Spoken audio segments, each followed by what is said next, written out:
بسم اللہ الرحمن الرحیم الحمد للہ رب العالمین والصلاة والسلام علی اشرف الانبیاء و سید المرسلین اما بعد رب اشرح لی صدری ویسر لی امری واحلل عقدۃ من لسانی یفقہوا قولی ربنا زدنا علما۔ آج ہم انشاءاللہ سورۃ المائدہ کا ترجمہ اور مختصر تفسیر اور اس کے اندر آیت نمبر 32 سے 37 تک کا مطالعہ کریں گے۔ اور سورۃ المائدہ کے اندر جو ان آیات کے اندر ہمارے سامنے جو موضوع اور موضوعات آ رہے ہیں، ان میں سب سے پہلا جو موضوع ہے وہ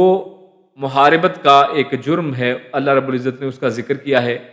اور فساد کی یہ جو ایک قسم ہے اس کا اللہ رب العزت نے ذکر کر کے پھر اس کی سزا جو ہے سنگین جرم، اور اس جرم کی سنگین سزائیں جو ہیں اللہ رب العزت نے ان کا تذکرہ کیا ہے۔ اس کے بعد دوسرا موضوع ہمارے سامنے یہی جو محاربت کرنے والے محارب لوگ ہیں ان کی توبہ، اگر وہ توبہ کرنا چاہیں تو اس کی صورت بیان کی ہے کہ کب توبہ قبول ہوگی اور کب یہ توبہ قبول نہیں ہوگی۔ تیسرے نمبر پہ ہمارے سامنے جو موضوع آنے والا ہے وہ اہم ہے اور عقیدے کے ساتھ اس کا تعلق ہے، وہ ہے وسیلہ، اور وسیلہ کیا ہے اور وسیلے کا بیان اس میں ہمارے سامنے آتا ہے۔ اور آخری آج کا ہمارا جو موضوع ہے وہ جو ایک کافر ہے جو کفر کرنے والا ہے، اللہ رب العزت نے اس کے لیے جو آخرت میں سزا رکھی ہے اس کا تذکرہ فرمایا ہے۔ تو سب سے پہلے موضوع سے اپنے درس کا آغاز کرتے ہیں کہ محاربت جو ہے وہ کیا ہے اور اس کا سنگین جرم وہ کیسا جرم ہے اور اس کی سزائیں کیا ہیں۔ اور سب سے پہلے ہم قرآن کریم کی یہ آیات ان کو پڑھیں گے، ان کی تلاوت کریں گے اور پھر ان کا لفظ بلفظ ترجمہ آپ کے زیر نظر زیر سماعت کریں گے۔ اعوذ باللہ من الشیطان الرجیم۔ انما جزاء الذین یحاربون اللہ ورسولہ ویسعون فی الارض فسادا ان یقتلوا او یصلبوا او تقطع ایدیہم وارجلہم من خلاف او ينفوا من الارض ذلک لہم خزی فی الدنیا ولہم فی الآخرۃ عذاب عظیم۔ تو ان آیات میں اللہ رب العزت فرماتا ہے انما، اس کے سوا نہیں، یعنی بے شک، یقیناً، یعنی اس کے علاوہ کچھ اور ہو نہیں سکتا ہے۔ کیا؟ جزاء کے بدلہ ہے، جزا ہے۔ اردو زبان میں یہ جزا کا جو لفظ ہے یہ عموماً ہم جو ہے استعمال سمجھتے ہیں کہ یہ اس کا مطلب پازیٹیو ہی ہو سکتا ہے، جبکہ جزا کسی بھی چیز کے بدلے کو کہتے ہیں۔ اور اسی لیے علماء یہ کہتے ہیں کہ جب انسان کسی کو اگر دعا دے، جیسے ہم کہیں کہ جزاک اللہ، یعنی بعض اوقات لوگ صرف کہتے ہیں جزاک اللہ، صرف اتنا کہہ دیتے ہیں، تو ایسا نہیں، ہمیں اس کے ساتھ خیرہ بھی کہنا چاہیے، کیونکہ بدلہ جو ہے وہ اچھا بھی ہو سکتا ہے اور برا بھی ہو سکتا ہے۔ یعنی بدلہ ہے کسی بھی چیز کے اگینسٹ اس کو جو انعام ملنے والا ہے یا جو سزا ملنے والی ہے اس کو بدلہ کہتے ہیں، اور یہ پازیٹیو اور نیگیٹو دونوں صورتوں میں ہو سکتا ہے۔ تو اس لیے جزاک اللہ صرف کہنے کے بجائے جزاک اللہ خیرن کہنا چاہیے، تاکہ وہ اس کا تعلق خیر کے ساتھ، اس بدلے کو خیر کے ساتھ جوڑ دیا جائے۔ خیر، یہاں پر اس بدلے کا تعلق جو ہے وہ ہمارے سامنے آگے آیت میں آئے گا کہ اس کا تعلق جو ہے برائی کے ساتھ یا ان کی سزا کے طور پر ہے۔ تو اللہ فرماتا ہے انما، اس کے سوا نہیں، یعنی بے شک، یقیناً، جزاء بدلہ، الذین، وہ لوگ جو، یعنی ان لوگوں کا، یحاربون، جو محاربت کرتے ہیں یا جو جنگ کرتے ہیں، جو لڑتے ہیں، کس سے؟ اللہ سے، ورسولہ، اور اس کے رسول سے، اور رسول کہتے ہیں رسول کو، اس کے، یعنی اس کا تعلق اللہ سے، یعنی اللہ کے رسول سے، اور یسعون، یہ یسعون میں جو سین عین ہے یہ سعی کا جو لفظ، جیسے ہم مکے میں طواف کے بعد سعی کرتے ہیں، سعی کا مطلب ہوتا ہے کوشش کرنا، تگدو کرنا، بھاگ دوڑ کرنا، تو وہی لفظ ہے یہاں پر، ویسعون، اور وہ کوشش کرتے ہیں، فی الارض، زمین کے اندر، فسادن، اور یہاں پر فساد نکیرہ لایا گیا ہے، تنوین کی وجہ سے ہمیں پتہ چلا کہ یہ کامن ناؤن ہے، مطلب کسی بھی طرح کا فساد یا پھر بہت زیادہ فساد، یعنی نکرہ جو ہے وہ چیز کے اندر اس کی معنی میں وسعت بھی پیدا کر دیتا ہے، اور اس کے اندر جو ہے اس کو کامن بنانے کی وجہ سے یہ ہر طرح کا فساد اس میں شامل ہو گیا۔ اور یعنی وہ سب کوشش کرتے ہیں، یعنی ایک تو وہ اللہ رب العزت ان کا بدلہ بتا رہے ہیں جو لوگ جنگ کرتے ہیں اللہ سے اور اس کے رسول سے، اور وہ کوشش کرتے ہیں زمین کے اندر کسی ہر طرح کا فساد مچانے کی، ان کے یقتلوا، اور وہ فساد کے اندر اللہ رب العزت اس کے بعد بتا رہا ہے کہ ان کا پھر سزا کیا ہے، ان کے یقتلوا، وہ سب قتل کر دیے جائیں۔ تو اللہ نے ان کا بدلہ، جو شروع میں بدلے کی بات کی تھی، وہ کیا ہے، اب یہاں پہ اس کا تعلق ان کے ساتھ جوڑ دیا کہ وہ یہ ہے کہ یقتلوا، کہ وہ سب قتل کر دیے جائیں۔ اور قتلوا میں تا کے اوپر جو تشدید ہے، شد ہے، اس شد کی وجہ سے اس کے معنی کے اندر بھی شدت پیدا ہو جاتی ہے، یعنی وہ بری طرح سے قتل کیے جائیں، وہ سب بڑے بری طرح سے قتل کیے جائیں، او یصلبو، یا پھر وہ بری طرح سے سلیب چڑھائے جائیں، سولی چڑھائے جائیں، او تقطع، یا پھر ان کو اچھی طرح سے کاٹا جائے۔ قطع کرنا کہتے ہیں یعنی کاٹ دینے کو، ایدیہم، ان کے ہاتھوں کو، وارجلہم، اور ان کے پاؤں کو، من خلاف، الٹی سمتوں سے، یعنی اگر دایاں ہاتھ کاٹا ہے تو بایاں پاؤں کاٹنا ہے، یعنی ایک دایاں ہاتھ کاٹ دیا اور ایک بایاں پاؤں کاٹ دیا، یا پھر بایاں ہاتھ کاٹ دیا تو دایاں پاؤں کاٹ دیا، تو اس انداز میں ان کے ہاتھوں کو اور پاؤں کو کاٹ دیا جائے، یہ اس کی سزا بتائی۔ وَيُنْفَوْا، یعنی 3 سزائیں یہ ہوگی، اور چوتھی سزا او یا پھر يُنْفَوْا، وہ سب نکال دیے جائیں، من الارض، زمین سے، یعنی ان کو ملک بدر کر دیا جائے۔ ذَلِكَ، یہ ہے، لہم، ان کے لیے، خزی، رسوائی، فی الدنیا، دنیا کے اندر، اور لہم، ان کے لیے ہے، فی الآخرت، آخرت کے اندر، عذاب عظیم، بہت بڑا عذاب، یعنی دنیا میں بھی ان کے لیے رسوائی ہے اور آخرت میں ان کے لیے بڑا عذاب اللہ رب العزت نے بیان فرمایا۔ تو یہ آیت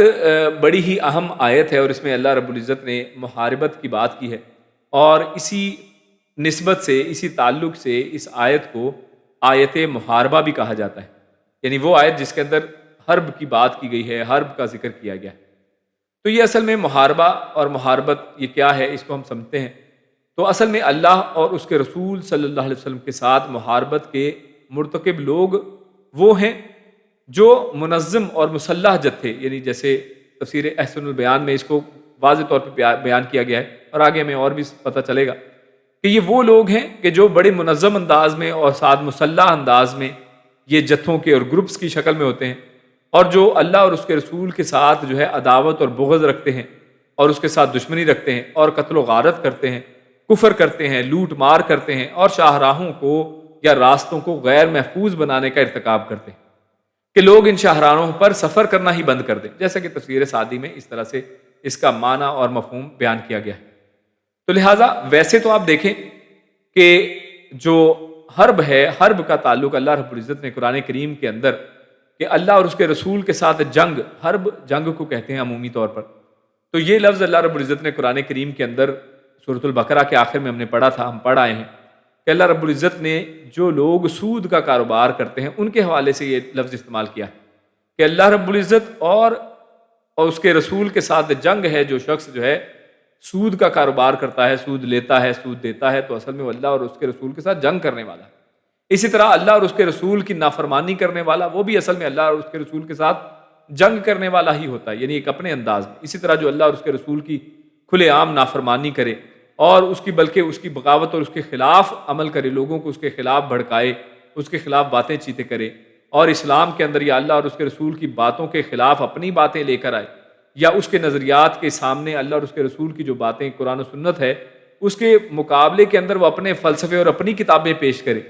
تو اصل میں یہ ساری چیزیں اصل میں محاربت کے اندر، جنگ کے اندر آتی ہیں۔ لیکن یہاں پر اس آیت کے اندر جو محاربت کا معنی اور جو یہاں پر مفہوم ہے وہ خاص کر دیا گیا ہے، کیونکہ اس کے پیچھے ایک جو ہے اس کی پس منظر کے اندر ایک حدیث بھی ہم پڑھیں گے انشاءاللہ، تو ایک خاص واقعہ ہے، تو اس واقعے کی مناسبت سے یہاں پر جو حرب کا معنی ہے یہ اصل میں وہ لوگ مراد ہیں جو اس حکومت کے خلاف، جو قرآن و سنت کی حکومت ہو اس کے خلاف بغاوت کرتے ہیں، جو اللہ اور اس کے رسول کے احکامات کو نافذ کرتی ہے لیکن یہ اس کے نفاذ یا اس کے احکامات کو توڑتے ہیں اور اس کے خلاف جو ہے فساد برپا کرتے ہیں، اور جیسے اللہ نے خود یہاں پر فرمایا وَيَسْعَوْنَ فِي الْأَرْضِ فَسَادًا، اور ہر طرح کا وہ جو فساد جو ہے زمین کے اندر برپا کرنے کی وہ پوری کوشش کرتے ہیں کہ کسی نہ کسی طریقے سے فساد برپا کیا جائے۔ یہ ایک پرامن جو حکومت ہے، پرامن جو لوگ ہیں، پرامن علاقے ہیں، پرامن جو شاہراہیں ہیں، اور یہ جو علاقے ہیں ان کے اندر لوٹ مار کی جائے، ان کے اندر قتل و غارت کی جائے، کفر کیا جائے، اور لوگوں کے اندر ایک دہشت گردی کو پھیلایا جائے، تو یہ سارے کام کرنے والے لوگ جو ہے اس آیت کے یہاں پر اس مفہوم کے اندر آتے ہیں۔ تو یہاں پر اب آگے اللہ رب العزت نے 4 سزائیں یہاں پر ذکر کی ہیں، ان یقتلوا او یصلبوا او تقطع ایدیہم وارجلہم من خلاف او ینفوا، یعنی ان کو قتل کر دیا جائے، یا پھر ان کو سولی چڑھا دیا جائے، یا پھر ان کے ہاتھ اور پاؤں جو ہیں الٹی سمت سے کاٹ دیے جائیں، یا پھر ان کو دربدر کر دیا جائے، یعنی اپنے تڑی پار کر دینا، ان کو اپنے علاقے سے، زمین سے دربدر کر دینا۔ تو یہ 4 یہاں پر ذکر کی گئی ہیں۔ تو اس حوالے سے یہاں پر ابن عباس رضی اللہ تعالیٰ عنہما کا قول یہاں پر اس حوالے سے یہ ہے کہ حاکم وقت ان 4 سزاؤں میں سے کوئی بھی سزا انہیں دے سکتا ہے. یعنی اس میں یہ حاکم وقت کے اوپر اس کے اوپر ہے کہ وہ ان کے گناہ یا ان کی برائی کو دیکھے اور اس کو دیکھتے ہوئے اس حوالے سے جو بھی فیصلہ کرے ان چاروں میں سے کسی بھی چیز کو وہ ان کے اوپر نافذ کر دے. کیونکہ قرآن کریم کا ظاہر بھی یہی بتا رہا ہے، او کے ساتھ، او کا مطلب ہوتا ہے یا، یعنی ایک آپشن اللہ رب العزت نے دی ہے کہ کسی بھی انداز میں اس کے اوپر ان کو سزا دی جا سکتی ہے. تو یہ اصل میں پوری کی پوری چیز حاکم وقت کے اوپر ہے کہ وہ جیسی چاہے سزا ان کو ان میں سے دے دے، اور وہ مناسبت کے حساب سے ان کے جرم کو دیکھتے ہوئے یہ کام کر سکتا ہے. جبکہ بعض کا کہنا ہے کہ صرف اسی کو قتل کیا جائے گا جس نے قتل کیا ہو. یعنی بعض مفسرین نے یہ بھی بات کی ہے کہ نہیں، جو قتل کرے اس کو قتل کر دیا جائے اور اتنی ہی سزا دی جائے جتنا اس کا جرم ہے. مگر آیت کے جو صریح الفاظ ہیں وہ اس کے موافق نہیں ہے، کیونکہ آیت میں تو او کا لفظ ہے، آیت میں تو واضح طور پہ اللہ رب العزت نے یا کی بات کی ہے. تو بلکہ ان لوگوں کا حکم حربیوں کا ہے، یعنی کیونکہ یہ لوگ حربیوں کے حکم میں آتے ہیں، تو حاکم وقت ان سزاؤں میں سے جو چاہے سزا دے سکتا ہے. حاکم وقت کے اوپر یہ ہے کہ وہ جو چاہے سزا دے. اور امام شوکانی فرماتے ہیں کہ پہلی بات صحیح ہے. یعنی پہلی بات کیا ہے کہ حاکم وقت ان 4 سزاؤں میں سے کوئی بھی سزا انہیں دے سکتا ہے، جو ابن عباس رضی اللہ تعالیٰ عنہ کی بھی وہی بات ہے کہ صحیح ہے کہ سزا دینے میں امام کو اختیار حاصل ہے، حاکم وقت کو اختیار حاصل ہے. اور اس آیت سے جمہور علماء نے دلیل پکڑی ہے کہ راستوں کی بندش کر کے لڑنا اور شہروں میں لڑنا دونوں برابر ہیں. یعنی چاہے راستوں کو بند کر کے وہاں پر لوگوں کے ساتھ لوٹ مار کی جائے اور یا پھر شہروں کے اندر لوٹ مار کی جائے، تو یہ دونوں ہی اس کے اندر برابر ہیں. اس آیت سے جمہور علماء نے یہی دلیل پکڑی ہے. کیوں؟ اور وہ اس کی دلیل یہاں سے لیتے ہیں کیونکہ اللہ نے فرمایا، لفظ جو یہاں پر استعمال ہوا یسعون فی الارض فسادا، کیونکہ یہاں پر اللہ رب العزت نے کوئی خاص جگہ نہیں بتائی کہ صرف راستوں کے اندر جو کام کرنے والے یا پھر شہروں کے اندر کام، بلکہ زمین کے کسی بھی جگہ پر کسی بھی طرح سے فساد مچانے والے لوگ وہ اس حکم کے اندر آتے ہیں. اور امام مالک، اوزائی، لیث، شافعی، احمد رحمہ اللہ اجمعین، ان سب کا یہی مذہب ہے، وہ سب یہی کہتے ہیں. اور اس کو تفسیر ابن کثیر نے روایت اسی طرح سے کیا ہے. اور اس کا حکم عام ہے. دوسری اہم بات یہ کہ اس کا حکم عام ہے، یعنی مسلمانوں اور کافروں دونوں کو شامل ہے. یعنی یہ محارب لوگ جو ہیں یا یہ فسادی لوگ جو ہیں، چاہے مسلمانوں میں سے ہوں چاہے کافروں میں سے ہوں، تو سب کے لیے حکم جو ہے وہ ایک ہی جیسا رہے گا. یعنی یہ آیت دونوں ہی کے اوپر لاگو ہوتی ہے. آگے جو اللہ رب العزت نے بات کی کہ ان یقتلوا او یصلبوا، ہم پہلے ہی بات یہ کر چکے ہیں کہ یہاں پر اس آیت کے اندر ان قتل کے اندر اور صلیب کے اندر اور تقطع ایدیہم کے اندر ان سب میں تشدید لا کر اور باب تفعیل کی وجہ سے اس کے معنی کے اندر جو ہے زیادہ شدت پیدا ہو گئی ہے. اسی وجہ سے ہم نے بات آپ کے سامنے معنی جو کیا تھا وہ اسی طرح کیا تھا کہ بری طرح سے ان کو قتل کیا جائے، بری طرح سے ان کو سولی چڑھائے، یعنی ان کو عبرتناک انجام دیا جائے، ان کو عبرتناک سزائیں دی جائیں تاکہ لوگ آئندہ اس طرح کے فساد سے وہ محفوظ رہیں. تو اکثر مفسرین کے نزدیک یہ آیت جو ہے، یعنی اب اس کا پس منظر جو ہے وہ کیوں ہے، کیا ہے، یعنی جس کی روشنی میں اس کا اس طرح سے ترجمہ کیا گیا ہے. تو اکثر مفسرین کے نزدیک یہ آیت اکل اور ارینا ان لوگوں کے بارے میں نازل ہوئی جن کا قصہ انس رضی اللہ تعالیٰ عنہ نے یوں بیان کیا ہے. اور یہ قصہ جو ہے صحیح بخاری اور مسلم دونوں میں بیان کیا گیا ہے. اور وہ فرماتے ہیں کہ یہ لوگ مسلمان ہو کر مدینہ منورہ آئے، لیکن وہاں کی آب و ہوا انہیں موافق نہیں آئی اور وہ بیمار ہو گئے. نبی کریم صلی اللہ علیہ وسلم نے انہیں مدینہ سے باہر صدقہ کے اونٹوں میں رہنے کا حکم دیا. مدینہ کے باہر ایک علاقے میں صدقے کے اونٹ رکھے جاتے تھے. ایک جگہ پر ایک باڑہ مسلمانوں نے بنایا ہوا تھا، وہاں پہ صدقے کے اونٹ پالے جاتے تھے، رکھے جاتے تھے. تو اللہ کے نبی نے فرمایا کہ آپ وہاں پہ جائیں اور وہاں پر جا کر کیا کریں، وہاں پر کچھ دن رہیں، اور رہنے کا حکم دیا کہ ان کا دودھ اور پیشاب ملا کر پئیں. تو اور یہ طب نبوی کے اندر سے ہے اور علاج کی ایک قسموں میں سے ہے کہ آپ انہی اونٹوں کا دودھ اور پیشاب وہ ملا کر پئیں. تو یہ ایک قسم کی وہ علاج ہے، اور یہ اس وقت بھی چلتا تھا اور آج بھی بدوؤں میں جو بدو ہیں اور اس طرح کے علاقوں میں رہتے ہیں، اونٹوں کو پالتے ہیں، ان میں یہ علاج کی قسم جو ہے وہ پائی جاتی ہے. یہ لوگ وہاں چلے گئے، تندرست ہونے کے بعد وہ اسلام سے پھر گئے. اب وہ یعنی وہاں پہ گئے جس بیماری کی وجہ سے وہاں پہ اللہ کے نبی کو بتائی تھی، اللہ کے نبی نے ان کو علاج کے طور پہ وہاں پہ بھیجا. اب سارا یہ انہوں نے عمل کیا اور وہ تندرست ہو گئے، لیکن وہ اسلام سے بھی پھر گئے. یعنی انہوں نے کیا کیا کہ اسلام سے بغاوت اختیار کی، مرتد ہو گئے اور چرواہے کو قتل کر کے اونٹ ہانک کر لے گئے. یعنی دو کام کیے. ایک تو یہ کیا کہ چرواہے کو قتل کر دیا، یعنی جو ان کی حفاظت پہ جو اونٹوں کی حفاظت کیا کرتا تھا اس کو قتل کر دیا، اور اونٹ جو ہیں ان کو لوٹ کر لے گئے، یعنی اس کے اوپر ڈاکہ بھی ڈال دیا. رسول اللہ صلی اللہ علیہ وسلم نے ان کے تعاقب میں سوار بھیجے کہ ان کا پیچھا کیا جائے، جو انہیں پکڑ کر مدینہ منورہ لے آئے۔ آپ صلی اللہ علیہ وسلم نے حکم دیا کہ ان کے ہاتھ پاؤں کاٹ ڈالے جائیں۔ اب وہاں پر دیکھیے یہی جو احکامات اللہ رب العزت نے جو دیے ہیں وہاں پر ان کے اوپر پریکٹیکلی عمل ہو رہا ہے کہ ان کے ہاتھ پاؤں کاٹ دیے جائیں اور ان کی آنکھوں میں لوہے کی گرم سلائیاں پھیری جائیں، پھر انہیں دھوپ میں پھینک دیا گیا یہاں تک کہ سب مر گئے۔ یعنی ان کے ساتھ یہ ساری اصل میں کام کہہ لیں کہ کر دیے گئے ہیں،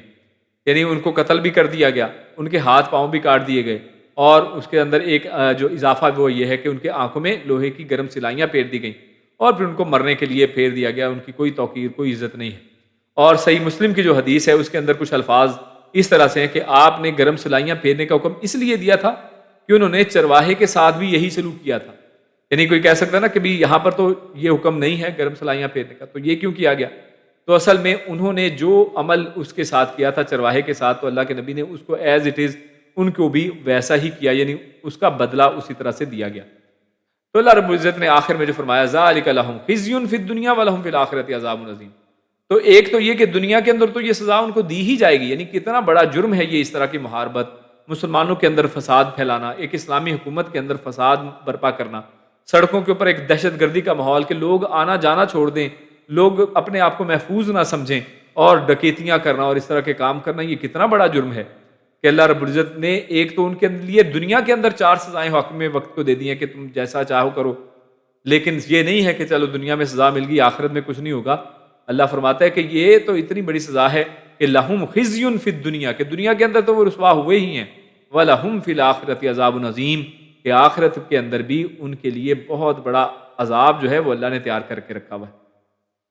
تو لہٰذا یہ بہت بڑی چیز ہے کیونکہ وہ اللہ اور اس کے رسول کے ساتھ جنگ کر رہے ہیں، یعنی کہ اس کے اندر اللہ رب العزت نے یہ سارے فساد کو اپنے ساتھ محاربت قرار دیا ہے، یعنی یہ جنگ اصل میں اللہ اور اس کے رسول کے ساتھ جنگ ہے۔ اللہ اور اس کے رسول کا جو دین ہے، اس کا جو ایک حکومت ہے، اس کا جو نفاذ عمل وہاں پہ ہو رہا تھا کسی حکومت میں، اس کے ملک کے اندر وہاں پر فساد مچانا جو ہے یہ اتنا بڑا گناہ ہے کہ اللہ رب العزت نے دنیا اور آخرت کے اندر ان کے لیے رسوائی بھی رکھی ہے اور عذاب عظیم بھی اللہ رب العزت نے ان کے لیے رکھا ہے۔ اور لہٰذا اسی طرح سے اس کا بالکل اپوزٹ بھی دیکھا جا سکتا ہے کہ جو لوگ پھر ان لوگوں سے لوگوں کی حفاظت کریں، تو لہٰذا جتنا بڑا گناہ ہے تو یہ بھی اتنی ہی بڑی بھلائی کا کام ہے کہ لوگوں کو محفوظ رکھا جائے، یعنی ان کو یہ سزائیں دے کر، ایسے لوگوں کو یہ سزائیں جو دی جائیں، تو ایسی حکومت اگر ایسے لوگوں کو سزائیں اس طرح سے دیتی ہے، رد الفساد کرتی ہے، فساد کو ختم کرنے کی کوشش کرتی ہے اور ان کے اوپر اس طرح کی سخت سزائیں دیتی ہیں جس سے فساد نہ مچے، تو لہٰذا یہ بھی اصل میں ایک بھلائی کا کام اس کے اندر شمار ہوگا۔ آگے چلتے ہیں اگلی آیت کی طرف، جس میں اللہ رب العزت نے جو محارب لوگ ہیں، جن لوگوں نے اس طرح کی حرکت کی، جو فساد برپا کرنے والے ہیں، ان کی جو توبہ ہے کہ اگر وہ توبہ کرتے ہیں تو وہ کس صورت میں توبہ قبول ہوگی، کس صورت میں قبول نہیں ہوگی، اس کا ذکر فرمایا۔ ایک مختصر سی آیت اللہ فرماتا ہے إِلَّا الَّذِينَ تَابُوا مِن قَبْلِ أَن تَقْدِرُوا عَلَيْهِمْ فَاعْلَمُوا أَنَّ اللَّهَ غَفُورٌ رَحِيمٌ۔ اللہ فرماتا ہے الا، سوائے الذین، یعنی پیچھے جو سزائیں بتا دیں، جو عذاب عظیم بتا دیا وہ تو ان کو ملے گا، لیکن سوائے ان لوگوں کے، یعنی ان کو یہ عذاب یا یہ سزائیں نہیں ہیں، کن کو؟ الا، سوائے، یعنی ان کے علاوہ کون؟ الذین، وہ لوگ جو تابو، جنہوں نے توبہ کی۔ اور تابہ یا توبو کا مطلب کیا ہوتا ہے؟ بالکل پلٹ جانا، یعنی اپنے اس عمل پر شرمندہ ہونا، اس کو چھوڑ دینا اور بالکل مخالف سمت میں چلنا شروع کر دینا۔ آپ نے دیکھا کہ پچھلے ہم نے درس کے اندر حابیل اور قابیل کا قصہ پڑھا، اور اس کے اندر ہم نے دیکھا کہ کس طرح سے قابیل جو ہے حابیل کا قتل کر دیتا ہے، اور ہم نے انہی آیات میں آخری آیت یہ بھی پڑھی کہ جس شخص نے کسی ایک کو قتل کیا تو گویا اس نے پوری انسانیت کو قتل کیا، اور جس نے کسی ایک کو بچایا تو گویا اس نے سب کو بچا لیا۔ تو لہٰذا اسی کے اندر یعنی پلٹنے کی بات کی جا رہی ہے کہ توبہ تو یہ ہے کہ انسان اس برے عمل سے بالکل اپنے آپ کو توبہ کر لے، یہ نہیں کہ اس کے اوپر پھر یعنی اس عمل کو کر کے پھر اس کے بعد مطمئن پھرتا رہے، اور بلکہ اسی لیے اس عمل کو پچھلی آیت میں ہم نے جو پڑھا تھا پچھلے درس کے اندر کہ جس میں یہ کہا گیا تھا کہ جس نے ایک کو مارا تو اس نے سمجھے پوری انسانیت کا قتل کیا، وہ اسی لیے کہ جب انسان ایک کا قتل کرتا ہے تو اس کے بعد اس کے حوصلے بلند ہو جاتے ہیں اور کئی انسانوں کا وہ قتل کرتا ہے۔ اکثر آپ نے دیکھا ہوگا جو قاتل ہوتے ہیں تو پوچھے کہ کتنے قتل کیے ہیں تو انہوں نے ایک قتل نہیں کیا ہوتا، پھر اس کے بعد ہاتھ کھل جاتا ہے، پھر لوگوں کے حوصلے بلند ہو جاتے ہیں اور وہ ایک سے زیادہ دفعہ پھر یہی حرکت کرتے ہیں۔ تو لہٰذا یہاں پر اسی لیے توبہ کی بات کی گئی ہے کہ وہ ایسا عمل پھر دوبارہ نہ کرنے والے ہوں، بلکہ اس عمل کو بالکل چھوڑ دیں، فساد کو ختم کر دیں۔ الا الذین تابوا، مگر یعنی سوائے ان لوگوں کے، ان کو یہ سزا نہیں ملے گی جنہوں نے توبہ کی۔ من قبل، کب توبہ کی؟ اب یہ توبہ کے اوپر ایک شرط لگائی جا رہی ہے کہ کب توبہ ان کی قبول ہوگی؟ من قبلی، اس سے قبل، اس سے پہلے، ان کے تقدرو، کہ تم ان کے اوپر قدرت پالو، تم ان کے اوپر قابو پالو، یا تم ان کو سمجھ لیں کہ قید کر لو. یعنی اگر تم نے ان کو پکڑ لیا ہے، وہ آپ کی حراست میں آ گئے ہیں، یعنی آپ ان کو تلاش کر رہے تھے، تلاش کرتے کرتے آپ نے ان کو پکڑ لیا، وہ آپ کے شکنجے میں آ گئے ہیں، تو اس کی بات کی جا رہی ہے ان تقدرو، کہ تم سب ان پر قابو پالو، علیہم، ان کے اوپر. تو توبہ کب قبول ہے؟ الا الذین تابوا من قبل ان تقدروا علیہم، پکڑے جانے سے پہلے پہلے اگر وہ توبہ کر لیتے ہیں تو ان لوگوں کی توبہ تو قبول ہے، ورنہ وہ قبول نہیں ہے. فاعلموا، اللہ کہتا ہے، فرماتا ہے فا، تو اعلموا، جان لو، یعنی تمہیں پتہ چل جانا چاہیے، انا، کہ بے شک اللہ غفور، وہ بہت بخشنے والا ہے، رحیم، بڑا مہربان ہے. یعنی اتنا زیادہ کچھ، اتنا فساد مچانے والے اور زمین کے اندر غارت گری کرنے والے لوگ بھی اگر توبہ کر لیتے ہیں، اور اس سے پہلے کہ ان کو حکومت وقت پکڑ لے، اس سے پہلے پہلے وہ اللہ رب العزت کے سامنے توبہ طائب ہو جاتے ہیں، اپنے گناہوں پر توبہ کرتے ہیں، اپنے عمل کو چھوڑ دیتے ہیں، تو اللہ رب العزت فرماتے ہیں کہ ان کی توبہ پھر قبول کر لی جائے گی. کیوں؟ کیونکہ آپ جان لیں کہ اللہ رب العزت بڑا بخشنے والا، بڑا مہربان ہے، بڑا رحم کرنے والا ہے. تو اللہ رب العزت نے اس آیت کے اندر الا الذین تابوا کہہ کر کیا فرمایا کہ یعنی گرفتار ہونے سے پہلے اسلامی حکومت کی اطاعت کا اگر وہ لوگ اعلان کر دیتے ہیں کہ ہم اب آپ کے اندر مطیع ہیں، ہم یہ بغاوت نہیں کریں گے، آپ کے حکموں کے مطابق چلیں گے، یعنی حکومت کے جو رولز ریگولیشن اسلامی حکومت کے ہیں اس کو فالو کریں گے، تو پھر انہیں معاف کر دیا جائے گا، اور وہ اپنے اعمال سے توبہ کر لیتے ہیں تو پھر تو ان کی معافی ہے. مذکورہ سزائیں پھر ان کو نہیں دی جائیں گی. کیوں؟ کیونکہ ان کا گرفتار ہونے سے پہلے از خود اپنے آپ کو حوالے کر دینا یہ معنی رکھتا ہے کہ انہوں نے اپنے جرائم سے توبہ کر لی ہے. یعنی اس کے اندر شرط جو ہے وہ اہم ہے کہ وہ قابو پانے سے پہلے پہلے ہو. یعنی ایسا نہیں کہ پکڑ لیا تو اب وہ اپنی سزا سے بچنے کے لیے کر رہے ہو، نہیں، اگر پکڑنے سے پہلے پہلے توبہ کر لے تو درست ہے. لیکن پھر اس بات پر آگے پھر علماء کا اختلاف ہے کہ سزاؤں کی معافی کے ساتھ انہیں قتل کر کے یا مال لوٹ کر یا آبرو ریزی کر کے بندوں پر جو دست درازی کی ہے یہ جرائم بھی معاف ہو جائیں گے یا ان کا بدلہ لیا جائے گا. اب یہاں پر علماء کا اختلاف ہے کہ اللہ رب العزت نے تو ان کو معاف کر دیا ہے، ان کو معاف تو کر دیا گیا، لیکن کیا یہ جو انہوں نے قتل کیا ہے یا اگر کسی کا مال لوٹا ہے، اگر کسی کے اوپر ڈاکہ زنی کی ہے تو کیا وہ اس سے مال لیا جائے گا واپس، جس بندے کا حق تھا اس کو دیا جائے گا، یا اگر قتل کیا تھا تو اس کے فدیے میں یا اس کے بدلے میں اس کو قتل کیا جائے گا یا اس کا قصاص لیا جائے گا. تو لہٰذا یہ چیزیں کیا اس کے اوپر علماء کا اختلاف ہے. بعض علماء کے نزدیک یہ معاف نہیں ہوں گے، ان کا قصاص لیا جائے گا. یعنی علماء کی ایک رائے یہ ہے کہ نہیں، ایسا وہ صرف اللہ رب العزت نے ان کو معاف کر دیا ہے، اللہ کے ہاں تو اب وہ معافی والے ہیں. یعنی انشاءاللہ قیامت والے دن تو ان کو، جیسے پیچھے بات ہوئی تھی کہ ان کے لیے دو سزائیں ہیں، ایک دنیا کے اندر رسوائی اور آخرت، اور دنیا کے اندر رسوائی اور ساتھ جو 4 سزائیں بتا دی گئیں، اور دوسرا یہ کہ آخرت کے اندر عذاب عظیم. تو اللہ رب العزت نے اپنے آپ سے تو ان کو معاف کر دیا، بخشش دے دی، ان کے اوپر رحم کر دیا، مہربانی فرما دی، لیکن دنیا کے اندر ان کو معافی جو ہے وہ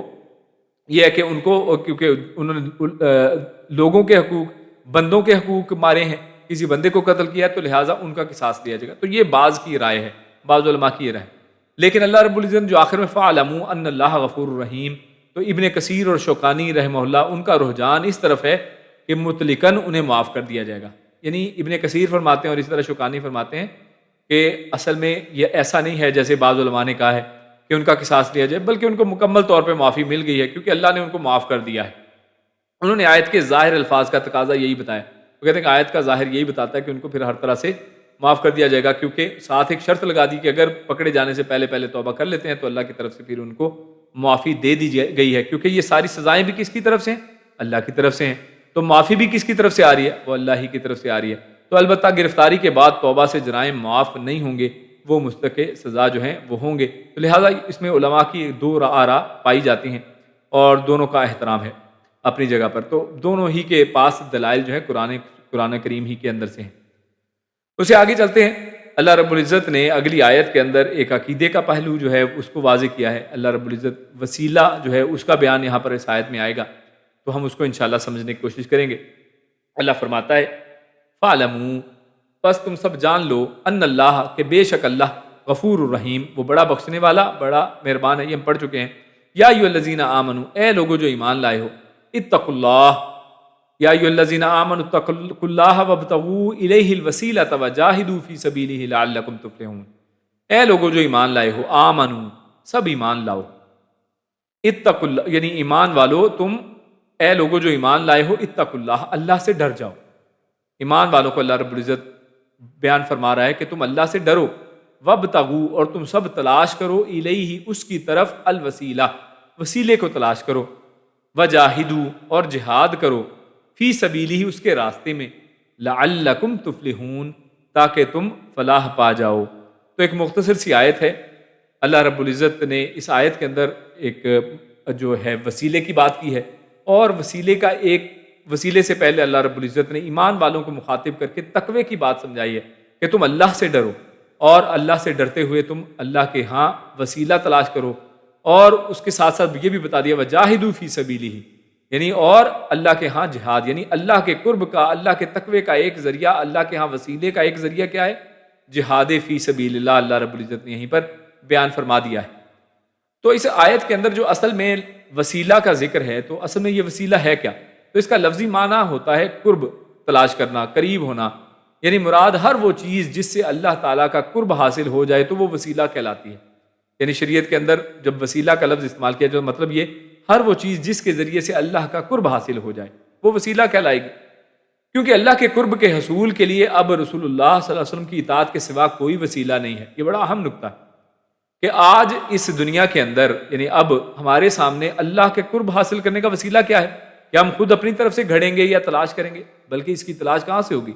قرآن اور سنت سے، اللہ اور اس کے رسول صلی اللہ علیہ وسلم کے دین کے اندر سے، اور رسول اللہ صلی اللہ علیہ وسلم کی اطاعت کے ذریعے سے ہم اس وسیلے کو حاصل کریں گے۔ اور اللہ کا قرب کیسے ملے گا؟ اللہ کے نبی صلی اللہ علیہ وسلم کی اطاعت کے ذریعے۔ اللہ کے نبی کی اطاعت ہے تو یہ اللہ کے قریب ہونے کا وسیلہ ہے، اور لہٰذا رسول اللہ صلی اللہ علیہ وسلم کی اطاعت میں جو نیکی کرو وہ قبول ہے، یعنی جو بھی نیکی اس انداز میں کی جائے گی وہ اللہ رب العزت وہ قبول ہو جائے گی، اور اللہ رب العزت کے قرب کا ایک ذریعہ بن جائے گی۔ اور اگر کوئی شخص اللہ کے نبی کی اطاعت نہیں کرتا ہے تو بغیر اس کے وہ عقل کو استعمال کرتا ہے، اپنے سے وسیلے کی نئی شاخیں کو نکالنے کی کوشش کرتا ہے، نئے نئے راستے نکالنے کی کوشش کرتا ہے، تو یہ چیزیں جو ہیں اور اپنے انداز سے عبادات کرتا ہے تو یہ قابل قبول نہیں ہے۔ تو دعا و مناجات کے اندر اکثر یہ وسیلہ جو ہے اس کو استعمال کیا جاتا ہے، اور اس معنی میں اس کا استعمال ہمارے سامنے آتا ہے اور ہمارے سامنے اکثر بیان کیا جاتا ہے۔ تو اس میں ایک بات سمجھ لیں کہ بعض لوگ بالکل وسیلے کو ایک دم کاٹ دیتے کہ جی وسیلہ کچھ نہیں ہوتا، اور بالکل ایک دم رد کر دیتے۔ نہیں، اس میں ہمیں بالکل ایک علمی انداز میں اس کو سوچنا اور سمجھنا چاہیے۔ پہلی بات تو یہ کہ وسیلہ جو ہے اس کے اندر تین جو ہیں وہ جائز وسائل ہمارے سامنے آتے ہیں۔ اس میں نمبر ایک کیا ہے کہ انسان اللہ کو اس کے اسماء حسنہ کا وسیلہ پیش کرے، یعنی اللہ کے ناموں کا وسیلہ، اللہ رب العزت کو اللہ کی صفات کا وسیلہ دیا جائے۔ جیسے کوئی کہنے والا کہ اللہ تعالیٰ اے رحیم، اے رحم کرنے والے تو مجھ پر بھی رحم فرما، میرے حال پر رحم فرما، اے تو شفا دینے والے تو مجھے بھی شفا عطا فرما۔ تو لہٰذا اللہ کے ناموں کا، اللہ کی صفات کا وسیلہ پیش کیا جانا، تو خود اللہ رب العزت نے قرآن کریم میں اس کی دلیل ملتی ہے، فرماتا ہے سورۃ الاعراف وَلِلَّهِ الْأَسْمَاءُ الْحُسْنَى فَادْعُوهُ بِهَا، کہ اللہ کے سارے پیارے پیارے نام ہیں، لہٰذا تم انہی سے اس کو پکارا کرو۔ یعنی اللہ کو جب پکارا جائے تو لوگوں کے ناموں سے نہیں کہ یا فلاں یا فلاں یا فلاں، بلکہ اللہ رب العزت کو اس کے ناموں سے پکارا جائے اور اسی کا وسیلہ لیا جائے۔ نمبر دو میں اللہ کو اپنے نیک اعمال کا وسیلہ پیش کیا جائے، یعنی اپنے نیک اعمال اللہ کے ہاں پیش کیے جائیں، اور اللہ رب العزت سے بات کی جائے کہ اللہ یہ میں نے نیک عمل سے خالص تیرے لیے کیا ہے، لہٰذا تو اس کے وسیلے سے تو میری فلاں فلاں حاجت کو پورا کر۔ جیسا کہ غار کا قصہ معروف ہے کہ غار میں 3 لوگ پھنس گئے، اب انہوں نے باہر بڑا کوشش کی نکلنے کی، پتھر کو ہٹانے کی، پتھر نہیں ہلتا تھا، تو اللہ کے نبی نے یہ حدیث بیان کی ہے کہ وہ ایک ایک کر کے پھر اپنے نیک اعمال کا وسیلہ کرتے ہیں، اور وہ کہتے ہیں کہ اللہ میں نے فلاں کام جو ہے وہ خالص تیرے لیے کیا تھا، اور اگر وہ تیرے لیے کیا تھا اور تو نے قبول کیا تو ہمارے سامنے سے یہ مصیبت ہٹا۔ تو لہٰذا تینوں کی اللہ رب العزت تینوں اپنے اپنے اعمال کا وسیلہ پیش کرتے ہیں، اور اللہ رب العزت اس کے وسیلے سے ان کی دعا کو قبول فرماتے ہیں اور ان کو اس مصیبت سے نجات دیتے ہیں۔ اور اسی کا ذکر اللہ رب العزت سورہ آل عمران میں بھی فرماتا ہے، اللہ فرماتا ہے الذین یقولون ربنا اننا آمنا، یعنی وہ لوگ جو یہ کہتے ہیں کہ اے ہمارے رب بے شک ہم ایمان لائے، یعنی وہ اپنے ایمان کو پہلے وسیلے کے طور پہ پیش کر رہے ہیں کہ ہم ایمان لائے، تو کیا پھر کہتے ہیں مانگتے کیا ہیں؟ فاغفر لنا، لہٰذا تو ہمیں بخشش دے دے، ذنوب تو ہمارے گناہوں کو ہمارے معاف کر دے، فاغفر لنا ذنوبنا وقنا عذاب النار، اور ہمیں آگ کے عذاب سے بچا لے۔ اپنا عمل پیش کیا، اپنا ایمان پیش کیا، اور اس کے بدلے میں اللہ رب العزت سے جو ہے مدد طلب کی ہے کہ انہیں عذاب آگ کے عذاب سے بچا لیا جائے۔ اسی طرح سورۃ الفاتحہ کے اندر ہر شخص نماز کے اندر دن میں 5 دفعہ نماز کے اندر کھڑا ہوتا ہے کیا کہتا ہے؟ ایاک نعبد و ایاک نستعین، ہم صرف تیری ہی عبادت کرتے ہیں، صرف تجھ ہی سے مدد چاہتے ہیں۔ تو تیری ہی عبادت، یہ اپنا عمل جو ہے اللہ رب العزت کے ہاں پیش کیا ہے، اور پھر فرمایا کہ ہم تجھ ہی سے مدد چاہتے ہیں۔ ظاہر عبادت تیری کرتے ہیں تو مدد بھی تجھ ہی سے مانگتے ہیں، تو لہٰذا اپنے نیک اعمال کا وسیلہ پیش کیا جائے۔ اور تیسری یہ کہ کسی بھی زندہ شخص سے جو نیک ہو، صالح ہو اور حاضر بھی ہو، اس سے دعا کروانا، تو یہ بھی جائز وسائل میں سے ہے۔ سورۃ النساء میں اللہ فرماتا ہے، اور اگر یہ لوگ جب انہوں نے اپنی جانوں پر ظلم کیا تھا آپ کے پاس آ جاتے اور اللہ تعالیٰ سے استغفار کرتے اور رسول بھی ان کے لیے استغفار کرتے، یعنی یہاں پر یہ نقطہ نوٹ کرنا، اللہ قرآن میں کیا فرماتا ہے کہ جنہوں نے اپنی جانوں پر ظلم کیا تھا اگر وہ آپ کے پاس آتے، اللہ سے استغفار کرتے اور آپ بھی ان کے لیے استغفار کرتے، تو یقیناً یہ لوگ اللہ کو معاف کرنے والا مہربان پاتے۔ یعنی اللہ رب العزت پھر آپ نے کیونکہ ان کے لیے دعائے مغفرت کی ہے۔ اور اسی طرح رسول اللہ صلی اللہ علیہ وسلم کے بعد سیدنا عمر رضی اللہ تعالیٰ عنہ کے زمانے میں جب ایک دفعہ قحط پڑا اور اسی طرح بارش کی ضرورت محسوس ہوئی، تو سب لوگ جو ہیں اللہ کے نبی صلی اللہ علیہ وسلم کے چچا جو ہیں عباس رضی اللہ تعالیٰ عنہ کے پاس گئے اور ان کو دعا کے لیے کہا۔ یعنی ایسا نہیں ہے کہ کسی انسان جو فوت شدہ ہے اس کے پاس یا اللہ کے نبی کو انہوں نے اس وقت کیوں نہیں پکارا ہے۔ یعنی بعض لوگ جو یہ سمجھتے ہیں کہ اللہ کے نبی کو آج بھی اسی طرح پکارا جا سکتا ہے، تو صحابہ کرام موجود ہیں، لیکن انہوں نے نبی اکرم صلی اللہ علیہ وسلم کے روزے کی طرف جانا نہیں گئے، بلکہ ایک زندہ موجود ایک نیک صالح آدمی جو اللہ کے نبی صلی اللہ علیہ وسلم کے چچا بھی ہیں اور اہل بیت میں سے بھی، ان کے پاس گئے اور ان سے دعا کروائی ہے، اور اللہ نے ان کی دعا قبول فرمائی۔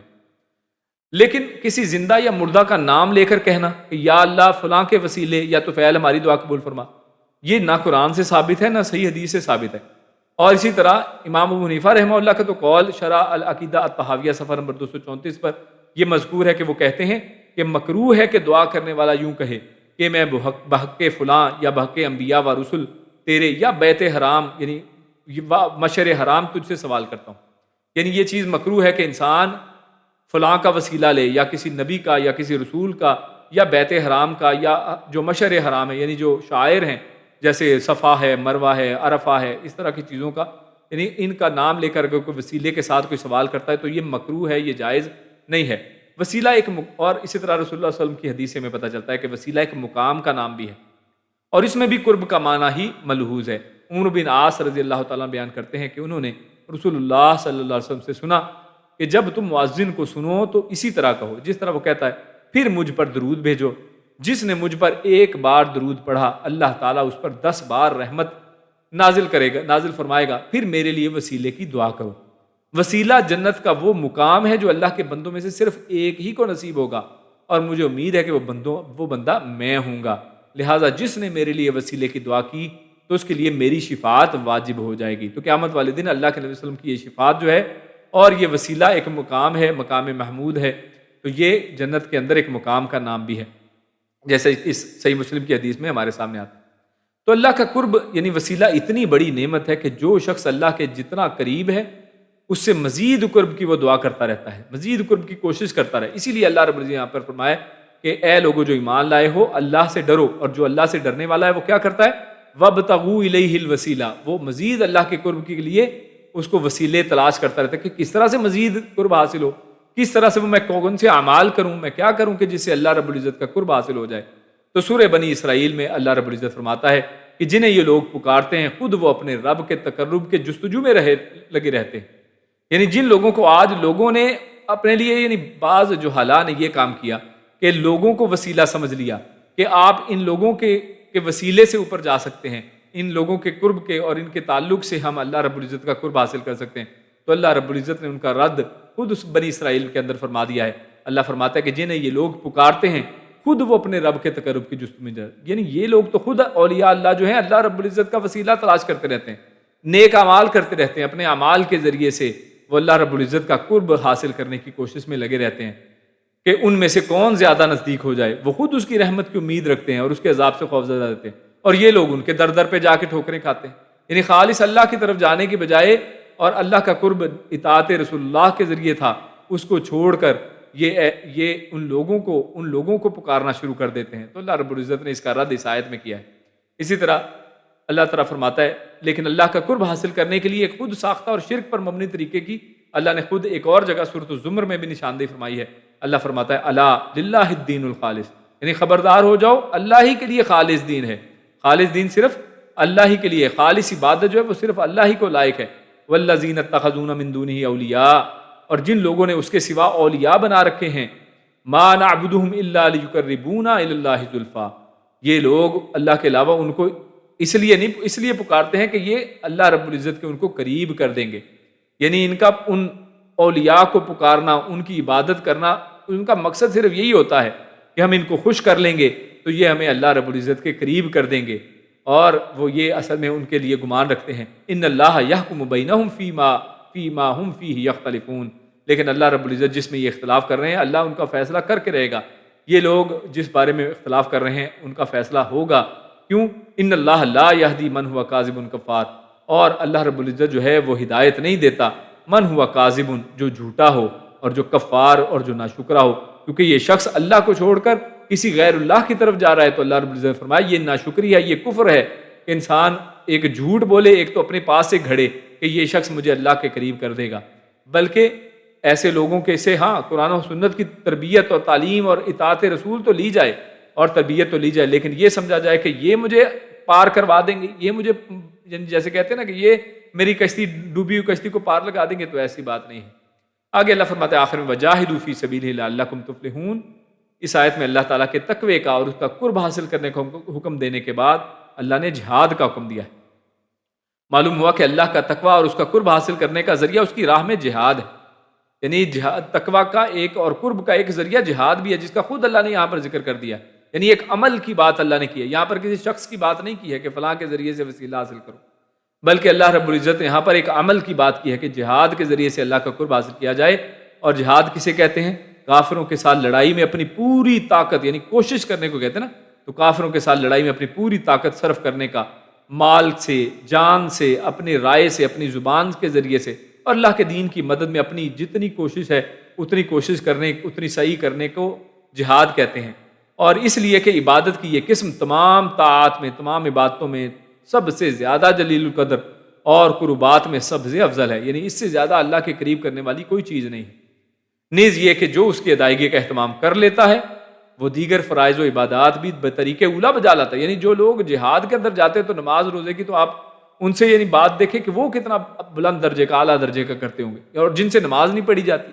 جہاد کدھر کریں گے، وہ اپنی جانوں کو لے کے کدھر جائیں گے، جن سے جیب سے چونی نہیں نکلتی، تو جو جہاد کے راستے میں یا مال خرچ نہیں کر سکتے، اللہ کے راستے میں اپنی زبان کے ساتھ، ہاتھ کے ساتھ، جان کے ساتھ جہاد نہیں کر سکتے، تو لہٰذا یہ جہاد بہت ہی اونچی اور اسلام کی کوہان جہاد ہے۔ اور اللہ نے آخر میں فرمایا لعلکم تفلحون، یعنی یہود کو اپنے نسب پر فخر تھا اور وہ اسی خوش فہمی میں ہر قسم کے جرائم کا ارتکاب کرتے رہتے تھے۔ اب یہاں مسلمانوں کو تعلیم دی ہے کہ تم اگرچہ بہتر امت ہو مگر تمہیں چاہیے کہ نیک اعمال کے ذریعے سے اللہ تعالیٰ کا قرب حاصل کرنے کی کوشش کرو اور اللہ تعالیٰ کی راہ میں جہاد کرو تاکہ آخرت میں فلاح حاصل کر سکو۔ یعنی لعلکم تفلحون، یہ جو فلاح ہے اس کا تعلق کس سے ہے؟ یہ اس کا تعلق نیک اعمال سے، اللہ کا، تاکہ قرب حاصل ہو، اللہ کا تقوی حاصل ہو اور جہاد ہو، اور یہ سب اگر ہوگا زندگی کے اندر تو پھر فلاح حاصل ہو سکے گی۔ یعنی ایسا نہیں ہے کہ یہود کی طرح بد عمل بھی رہو اور اللہ رب العزت سے لمبی چوڑی امیدیں بھی رکھو اور سمجھو کہ صرف سیڑھی کے اوپر سے چڑھ جاؤ گے، تو ایسی بات نہیں ہے۔ اسلام کے اندر جو سیڑھیاں آپ کے سامنے، 3 سیڑھیاں، 3 وسیلے بتا دیے گئے ہیں، انہی وسائل سے آپ کامیابی حاصل کر سکتے ہیں۔